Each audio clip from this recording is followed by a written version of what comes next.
Allahu Akbar, Allahu Akbar. Artinya kita telah berada di tengah-tengah bumi. Jadi pusat bumi itu di Mekah Al-Mukarramah.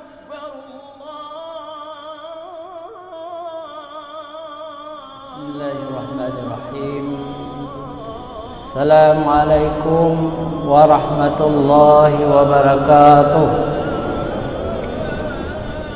Alhamdulillahi rabbil alamin. Wabihi nasta'in wa ala umuri dunya waddin. Asyhadu an la ilaha illallah wahdahu la syarika lah wa asyhadu anna Muhammadan abduhu wa rasuluh. Allahumma shalli ala sayyidina Muhammad wa ala alihi wa sahbihi ajma'in. Amma ba'd. Puji syukur kita panjatkan kehadirat Allah, pencipta semesta alam. Padanya kita minta pertolongan, baik urusan dunia maupun urusan akhirat kita. Selawat teriring salam bagi junjungan kita Nabi besar Muhammad sallallahu alaihi wasallam beserta keluarga dan sahabat beliau sekalian. Yang kami hormati guru-guru kami yang hadir di subuh yang mulia ini, ada Bapak Imam Besar Bapak Profesor Dr. Azman Ismail MA, Imam Rawatib, hadirin wal hadirat yang istimewa sekali untuk Duyufullah jamaah calon haji dari Kabupaten Tamiang, kloter ke-9 ya. Alhamdulillah, kita doakan kepada tamu-tamu Allah ini selamat berangkat nanti malam dan selamat ke tanah suci, mampu melaksanakan rukun-rukun haji dan kembali dengan pangkat haji mabrur. Haji mabrur tidak ada lain balasannya kecuali surga. Surga itulah cita-cita kita semua. Hidup akan beruntung kalau kita nanti masuk surga, dan kita akan merugi kalau bukan ke surga. Hadirin wal hadirat yang dirahmati Allah, juga penghormatan kami kepada mustami' radio yang turut menyiarkan ceramah di Masjid Raya. Ada RRI Banda Aceh, radio Masjid Raya, radio Baitur Rahman, ada beberapa radio swasta lainnya. Semua itu akan mendapat pahala dari Allah Subhanahu wa taala karena kita menyebarkan dakwah ini. Hadirin wal hadirat yang dirahmati Allah, juga jemaah haji yang kami muliakan. Nah, ketika kita berada ya di Mekah Al-Mukarramah, di tanah suci kita, artinya kita telah berada di tengah-tengah bumi. Jadi pusat bumi itu di Mekah Al-Mukarramah. Seorang ahli geologi, ahli ilmu bumi, beliau adalah Husin Kamaluddin, sekarang Profesor Doktor, dosen Universitas Ummul Qura di Madinah ya, di Mekah ya. Jadi beliau membuat peta baru dunia Islam. Beliau tancapkan titik pertama itu di Mekah, di Ka'bah. Kemudian beliau garis ukur kiri kanan timur barat selatan utara. Ternyata Mekah di tengah-tengah bumi, Ummul Qura, jadi negeri di ibu kota negeri-negeri. Jadi Mekah itu di tengah-tengah bumi. Jadi bersyukurlah ketika kita sudah berada di Mekah, artinya kita berada di tengah-tengah bumi. Ada apa di langit? Di Sidratul Muntaha di langit yang ketujuh itu juga ada sebuah masjid. Itu masjid itu namanya Baitul Ma'mur. Di langit, di langit ketujuh. Baitul Ma'mur. Siapa jemaahnya? Para malaikat. Beribu-ribu malaikat, jamaahnya sekali masuk malaikat 70.000, tidak pernah keluar lagi, masuk terus menerus memuji Allah. Jadi malaikat itu makhluk yang tidak durhaka. Jadi para malaikat itu semuanya taat kepada Allah Subhanahu wa taala. Misalnya ada yang sambil berdiri, ada yang sedang rukuk sekarang, ada yang sujud, ada yang iktidal, malaikat terus-menerus memuji Allah. Itu makhluk yang luar biasa. Allah ciptakan malaikat itu dari nur, cahaya. Dan pimpinan malaikat itu adalah Jibril. Malaikat Jibril pimpinan malaikat. Tidak ada malaikat yang diberi nafsu, yang berdosa kemudian dihukum. Misalnya ada cerita Harut dan Ma'rut, dua malaikat dari Babilonia, Irak itu zaman dulu memperturutkan hawa nafsu, mengambil istri orang, memecahkan rumah tangga orang. Lalu malaikat Harut dan Marut itu mengamalkan sihir, lalu kemudian dihukum oleh Allah di sumur Burhud di Yaman, ya, sampai hari kiamat nanti. Tapi cerita ini dianggap Israiliyat. Para ahli tafsir berbeda pendapat. Harut dan Marut ada memang, tapi bukan malaikat, tapi manusia yang durhaka, yang awalnya setaat malaikat tapi kemudian memperturutkan hawa nafsu. Beliau keduanya Harut dan Marut itu dihukum dalam sumur Burhud di Yaman. Wallahu a'lam. Ya. Hadirin wal hadirat yang dirahmati Allah, malaikat di Masjid Baitul Ma'mur di langit yang ketujuh itu bertawaf ke kiri juga, lawan arus jam, ya, ke kiri. Planet-planet bumi, bintang-bintang itu semua ke kiri tawafnya. Kita manusia di bumi, jamaah haji juga tawaf keliling ke kiri nanti, ya, di Masjidil Haram di Mekah keliling 7 kali tawaf ke kiri. Kenapa harus ke kiri? Dalam ilmu kedokteran, kalau kita tawaf ke kiri, kita sehat terus, energi akan masuk ke otak kita sehat.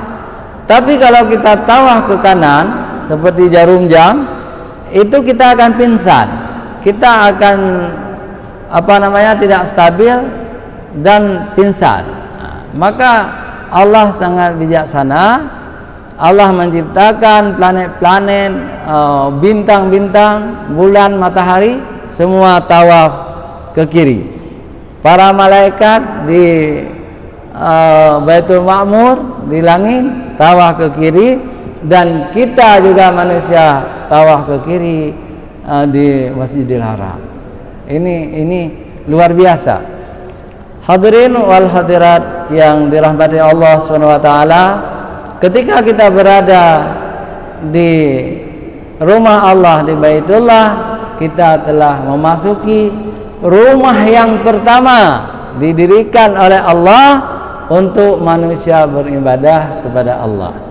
Dalam surat Ali Imran ayat 96 Allah berfirman, A'udzubillahi minasyaitonirrajim, Innal awwala baiti wudi'a lin-nasi lalladzi bi Bakkata mubarakan wa hudal lil alamin.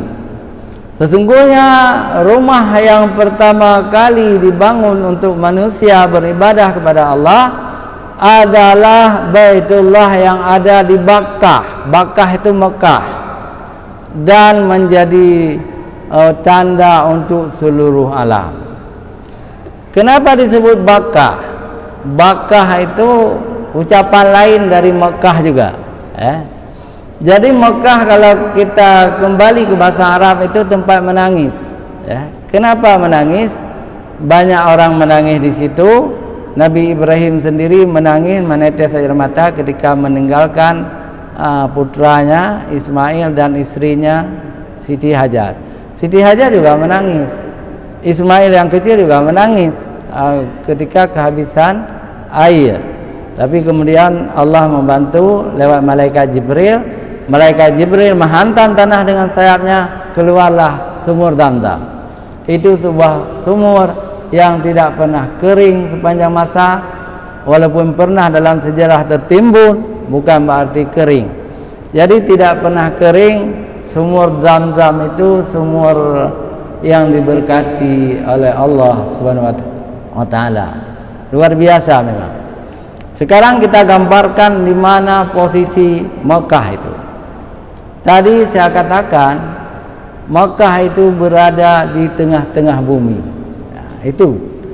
Lalu apakah benar Mekah itu sebuah wilayah gersang, tidak ada sungai, tidak ada sumur, sehingga hidup sangat susah di zaman itu? Betul, zaman itu, zaman-zaman sebelum teknologi berkembang. Tetapi apa penelitian dari Hussein Kamaluddin, seorang ahli geografi, ternyata jadi air yang paling banyak di dunia ini justru di Mekah. Kan aneh nih ya, padahal nggak ada air, nggak ada sungai ya. Sekarang dibuktikan oleh ahli geografi ini. Ada sebuah sungai yang terpanjang di dunia, namanya Sungai Nil. Sungai Nil itu di pergunungan Ethiopia, mengalir membelah Afrika, terus akhirnya ke Sudan, ya. Sudan masuk Mesir, ke Laut Merah. Masuk air itu dalam Laut Merah, keliling, masuk Teluk Aqabah, masuk Laut Arab, Teluk Persia, keliling air itu, keliling, masuk dalam tanah, kemudian muncul di Makkah. Jadi sebagian air Zamzam, sebagian air Waldi, sebagian air sumur. Ini luar biasa ilmu pengetahuan. Itu belum cukup dengan Sungai Nil. Ada satu lagi, Sungai Efrat namanya. Sungai Efrat itu di Turki. Di Turki, lalu membelah Irak, ya, Yordania, juga ke Laut Merah, juga mengalir seperti tadi ke Laut Merah, masuk Laut Arab, Teluk Persia, keliling lagi air itu. Maka air yang ada di Arab itu tidak akan pernah kering.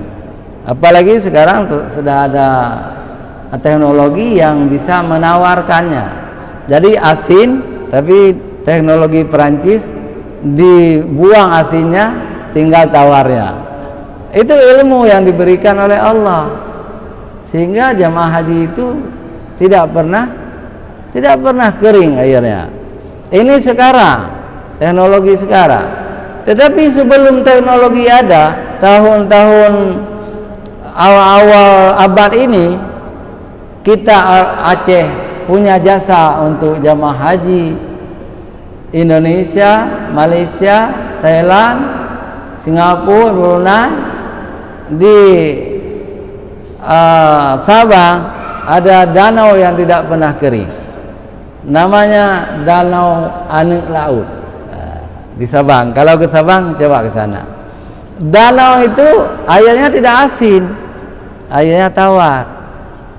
Beda dengan danau-danau lain. Kadang-kadang danau lain asin, ya.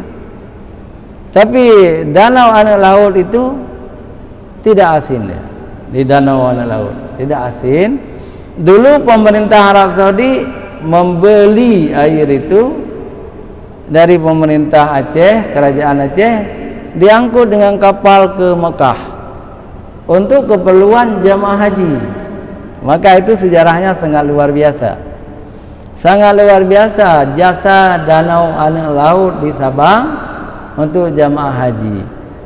Jadi Sabang itu adalah pintu terakhir Orang Nusantara naik haji, orang Jawa naik haji, orang Kalimantan, orang Malaysia, Singapura, Brunei, sampai orang Papua. Papua di Irian kan? Di Papua sudah ada kerajaan Islam waktu itu. Kerajaan Islam Raja Ampat itu Islam. Orang-orang Papua sudah Islam sejak zaman dulu. Naik haji juga. Jadi kapal yang mereka tumpangi berakhir di Banda Aceh. Kemudian baru naik kapal layar menuju Mekah. Sampai 6 bulan. Itu perjuangan. Maka seperti ceramah saya hari Ahad, pagi Ahad lalu saya katakan, kadang-kadang ada jamaah haji dari Indonesia Timur sampai ke Banda Aceh saja naik haji, tidak sempat berangkat karena kapal sudah berangkat, terlambat datang karena semua kapal layar, nggak ada mesin. Sampai Banda Aceh saja naik haji, pulang ke misalnya ke Kalimantan, ke Sulawesi, ya, pulang ke sana, tapi sudah sepakat dianggap haji juga. Sudah haji. Haji kemana? Haji Aceh. Sampai di Aceh saja. Tapi waktu itu Aceh juga sangat terkenal dengan Serambi Mekah. Salah satu sebab Aceh disebut Serambi Mekah itu juga tempat terakhir berlabuh kapal-kapal Nusantara untuk berangkat ke haji di Banda Aceh ini atau di Sabang. Jadi ketika jamaah haji belum dengan pesawat, memang masih ada asrama haji di Sabang. Tahun 60, tahun 90 sangat maju. Jamaah haji pulang juga singgah di Sabang. Itu memang luar biasa jasa Aceh, maka terkenal dengan Serambi Mekah, salah satu sebab. Hadirin wal hadirat yang dirahmati Allah, kita bangga dengan bapak-bapak kita, ibu-ibu kita dari Tamiang. Tamiang ini orang Melayu yang ada di Aceh. Jadi Melayu Tamiang, ya. Yang sangat menarik, dulu tarik menarik antara Aceh dan Sumatera Utara. Tapi tokoh Tamiang memilih bergabung dengan Aceh. Allahu Akbar. Sumatera Utara ingin memiliki Tamiang, masuk Sumatera Utara. Tapi tokoh-tokoh Tamiang, kami memilih Aceh. Jadi sangat terharu kita. Kesediaan saudara-saudara kita Melayu Tamiang bergabung dengan Provinsi Aceh. Jadi alhamdulillah, bangga kita. Hadirin wal hadirat yang dirahmati Allah Subhanahu wa taala, ada harapan. Apa harapan kami yang tinggal di Aceh ini? Yang pertama, mengharapkan bapak-bapak dari Tamiang ini mendoakan supaya kita Aceh tetap aman, tetap damai. Tapi yang kedua sangat penting, mendoakan supaya Palestina merdeka, supaya Palestina dimenangkan oleh Allah Subhanahu wa taala, supaya musuh-musuh Palestina, Israel, Amerika, Inggris, Perancis dan negeri-negeri barat lainnya yang mendukung Israel, supaya diakhiri oleh Allah Subhanahu wa taala, supaya negara-negara mereka dihancurkan oleh Allah. Sudah cukup orang-orang zalim itu berkuasa di bumi, supaya Allah menggantikan dengan Amerika yang beriman, dengan Amerika yang Islam, dengan Inggris yang Islam, dengan Perancis yang Islam, supaya membantu Palestina. Jadi kita doakan saja, karena siapa tahu Allah menerima doa dari jamaah yang salah satu di antara kita, ya.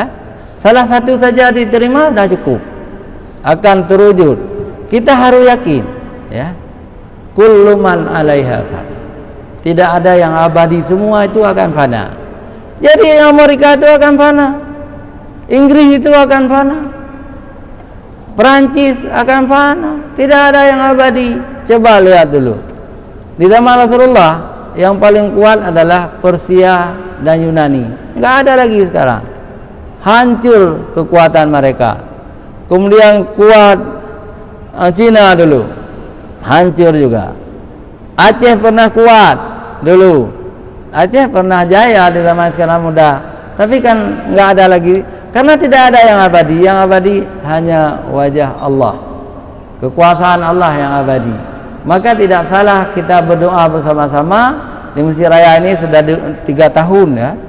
Kita doakan terus. Tapi kita lihat Amerika bekerja sama dengan negara-negara barat ingin menghancurkan Palestina, belum berhasil. Kenapa belum berhasil? Itu dibantu kita oleh Allah. Allah telah membantu. Malah banyak kemenangannya orang-orang Palestina. Apalagi ada saudara kita dari Syiah, Syiah. Jadi apa itu Libanon Syiah, Yaman Syiah, membantu Palestina. Itu Allah yang menyuruh. Kalau enggak membantu. Bukan berarti Arab Saudi tidak pernah membantu, ada, tapi diam-diam ya. Arab Saudi membantu, Mesir membantu, Indonesia membantu. Pokoknya Islam tidak akan pernah menyerah. Palestina tidak akan menyerah kepada Yahudi bangsa terkutuk. Jadi doa dari bapak-bapak sangat penting ya. Harus ikhlas, khusyuk kita berdoa, Allah akan menerima doa kita. Palestina tetap berjaya. Kenapa? Di Palestina itulah lahir imam kita.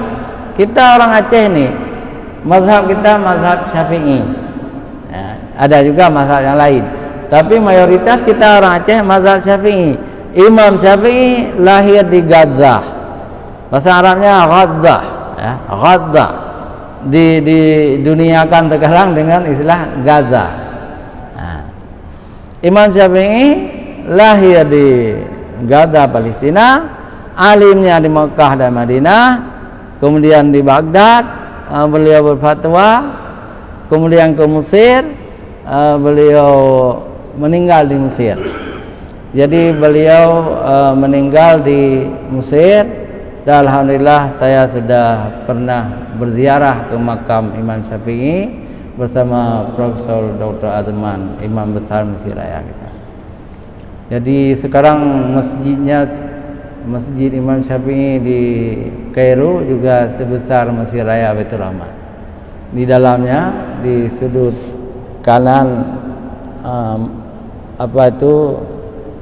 di situ tempat dimakamkan Imam Syafi'i juga bersama raja-raja, khalifah-khalifah Islam yang lain, banyaklah di situ. Jadi nanti kalau ada rezeki Allah berikan, bapak-bapak dan ibu-ibu juga boleh mengambil umrah ke Kairo, akan dibawa ke sana. Kami dulu umrah, jadi sampai ke sana, ke makam Imam Syafi'i.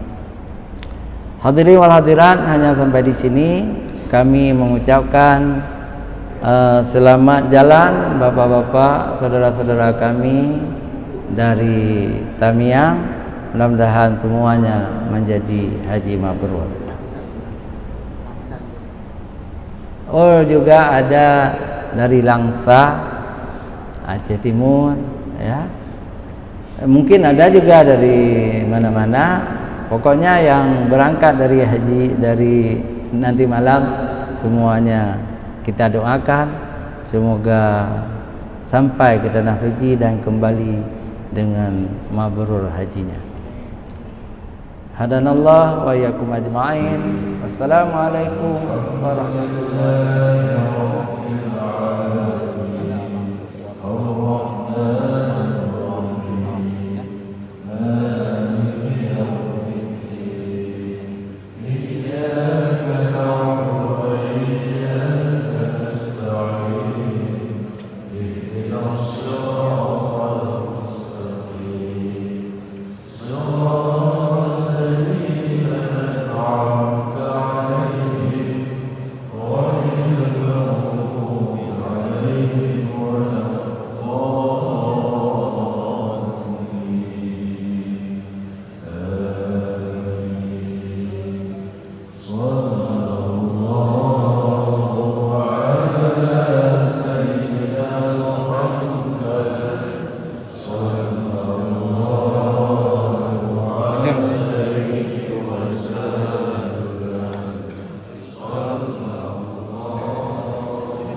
المستكبرين وصل وسلم على سيدنا محمد في النبيين وصل وسلم على سيدنا محمد في المرسلين وصل وسلم على سيدنا محمد في الملأ الأعلى إلى يوم الدين وصل وسلم على سيدنا محمد وعلى آله وصحبه أجمعين ولقد أشروا لنعت من أوصافه تحيي القلوب تهيج الأشجانا والله قد أثنى عليه فما يساوي القول منا أو يكون فلانا لكن حبا في السرائر قد دعا لمديح صفوة ربنا وحكانا وإذ امتزجنا بالمودة هانا نرفع أيدي فخرنا ورجانا للواحد الأحد العلي إلهنا متوسلين بمن إليه دعانا مختاره وحبيبه وصفيه سيد الوجود به الإله حبانا يا ربنا يا ربنا يا ربنا بالمصطفى اثبتنا أجب دعوانا أنت لنا يا ذخرنا في هذه الدنيا وفي أخرانا أصلح لنا الأحوال واغفر ذنبنا ولا تؤاخذ رب إن أخطانا واسلك بنا في نهج طه المصطفى ثبت على قدم الحبيب خطانا أرنا بفضل منك طلعة أحمد في بهجة عين الرضا ترانا واربط به في كل حال حبلنا وحبال من ودع ومن والانا والمحسنين ومن أجاب نداءنا وذوي الحقوق وطالبا أوصانا والحاضرين وساعهم في جمعنا ها نحن بين يديك أنت ترانا